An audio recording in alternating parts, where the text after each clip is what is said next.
आजकल के ज़माने में हमारे खाने पीने के तरीके और श्वास लेने के तरीके बहुत ही बदल गए हैं। तो आज मैं आपको 2 प्राणायाम बताऊँगी जो आपकी इम्यूनिटी को बढ़ाता है, आपकी ऊर्जा को बढ़ाता है। तो पहला प्राणायाम जो मैं बताऊँगी वो है इक्वल ब्रीथिंग, यानी आप 4 सेकंड श्वास लेंगे और 4 सेकंड श्वास छोड़ेंगे। मैं अभी श्वास अंदर लूँगी,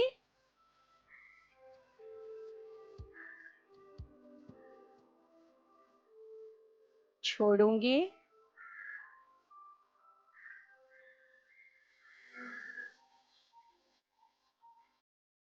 ये हुआ इक्वल ब्रीदिंग।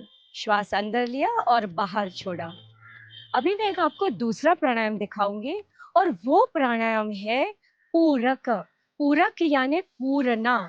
हमारे जो फेफड़े होते हैं यहाँ शुरू होते हैं, हमारे जो शोल्डर ब्लेड्स है उसके नीचे से पूरे हमारे पेट के पास जो डायफ्राम मसल होता है वहां तक फेफड़े फैले हुए रहते हैं। अगर हम कभी उसको पूरते नहीं हैं, यानी पूरा श्वास भरते नहीं है, तो ये प्राणायाम आपके पूरे फेफड़े में हवा भरेगा, श्वास भरेगा और उससे आपके शरीर में ऊर्जा बढ़ेगी। तो देखिए मैं कैसे कर रही हूँ। इसमें और एक बात ध्यान रखनी है कि इसमें आप जो काउंटिंग करते हैं तो 1 सेकंड यानी 1 काउंट। आपको सिर्फ 5 सेकंड श्वास लेना है और फिर थोड़े 1-2 सेकंड ही अंदर रोकना है और फिर पूरा श्वास निकालना है आपका। तो आप मुझे फॉलो कीजिए।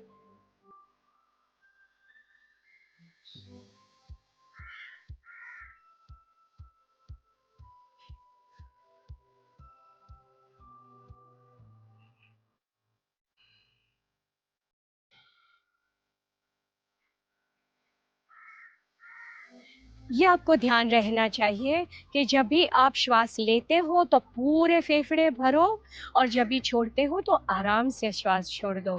नियमित तरह से आप ज़रूर ये 2 प्राणायाम कीजिए। अब हम और टिप्स जानेंगे गुरुमा हंसा जी योगेंद्र जी से। नमस्कार।